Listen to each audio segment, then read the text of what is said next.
do I believe that we're going to figure this out? Right. And it's really hard to hold on to that hope and that belief and that optimism when you're burned out.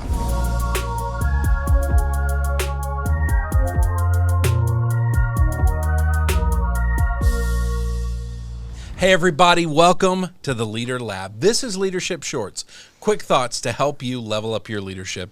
My name is Chad Wright. I'm the founder of Forward Partners, and I am joined, as always, by my partner in podcasting, Emily Grace Deal.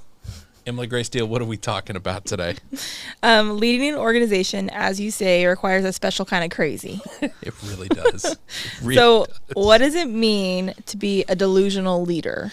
I think this is interesting because when we were thinking about this idea of the special kind of crazy it takes to say, you know what, we're going to go do a thing. We're going to build a thing. I'm going to lead this thing. Right. There's a little bit of delusional to that. And I think there's an interesting like middle ground, as always, where, okay, here's helpful delusion and here's unhelpful delusion. And I think one of the prime examples of this, you have to have like, as a leader, you always have kind of one foot in the present and one foot in the future. And right. You're kind of looking at your current problems and you acknowledge them while also going, yeah, but we're going to figure that out. So let's think about these future things as well at the same time. Right. That is so hard to do. That does require a special level of crazy. And I think the best example, I can't remember if I've ever given this before, but there was a period in our previous business where I'm literally sitting there and I've got my computer up, and on one screen I've got our payroll software, and on the other screen I've got our bank account. And I'm looking at it on the business bank account, and I'm like, oh, we can't make payroll tomorrow. Like, unless these checks come in today, and I'm like watching for the mail person out the window, like, get here, get here, get here. Like, unless they come in, we're not making payroll tomorrow. Right. And that is terrifying. And so I'm sitting there in that situation, nothing I can really do about it in that moment.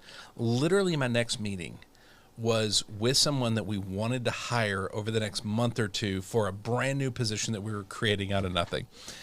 There's a little bit of delusional to that, right? Yeah. There is a weird kind of crazy to say, I'm going to sit here in this problem while also focusing on the future at the same time and trying to keep moving in that direction, not get bogged down in these problems. Right. It's kind of like just a little bit of extra optimism to say, yes, we got to keep going. Yeah. Because if we stop and get tied down by this panic or this like, what are we going to do? Yes. Then you're never going to move past it. Yes. It's that realistic optimism we always talk about, right? Like the realistic side is we're going to acknowledge the challenge. We're going to acknowledge, payroll that day was really tough and we probably should do some things differently to make sure this doesn't happen again.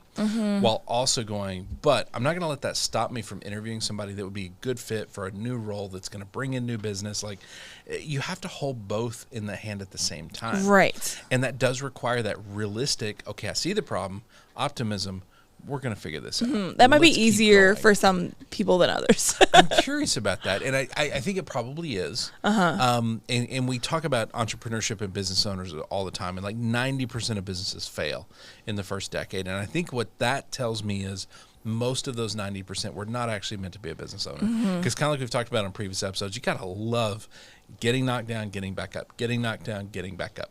That takes a special kind of crazy, right? Yeah. And so you kind of have to have that. And I think what the basis of all this is ultimately hope and belief. Do I believe that we're going to figure this out? Right. And it's really hard to hold on to that hope and that belief and that optimism when you're burned out. Yeah, it's really like creative problem solving too. Because like you have to know that in the long run, this person is going to fit into the puzzle in a way that helps in the long run. Yes. And like that's where that a little bit of delusion or a little bit of extra dreaminess, whatever it needs to be, comes in to get you to the next spot. Otherwise, you're just going to kind of get stuck. Yeah. That's it, because ultimately you have to be able to have that level of optimism and hope, and call it crazy if we will, to be able to keep moving forward and not get stuck and not give up. Yeah. And so having that little bit of delusional matters. And so I think that word is really interesting, right? Yeah. Because a lot of people have delusional leaders and they're like, they're insane. Like they just have don't no get it. attachment to reality.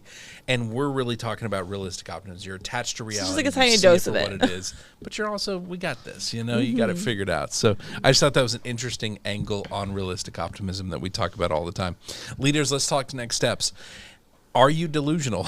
Are you the right kind of crazy to say, hey, I think we can go create something special. I think we can do something special. That does take optimism. It takes hope. That is hard to hold on to if you're burned out. If you find that you don't have that optimism, if you don't have that hope or that belief, it's usually a sign you're probably burned out. And so that's something to start working on to get back there, because we really do need leaders that are just that special kind of crazy. If people want to send us quotes, ideas, opinions that this is a nutty idea that we never should have talked about, where do they send that to? lab@forwardpartners.net. lab@forwardpartners.net. If they want to find us online, we are on LinkedIn, Facebook, Instagram, putting out content all the time about leadership. Where do they find that? @ForwardPartner. @ForwardPartner. Emily, thank you for co-hosting. Thank you. John, thank you for producing. And thank you for watching. Thank you for viewing. Please share these episodes with leaders that you think it would be impactful for. Help us spread that impact. We will see you next time right here in the Leader Lab for Leadership Shorts.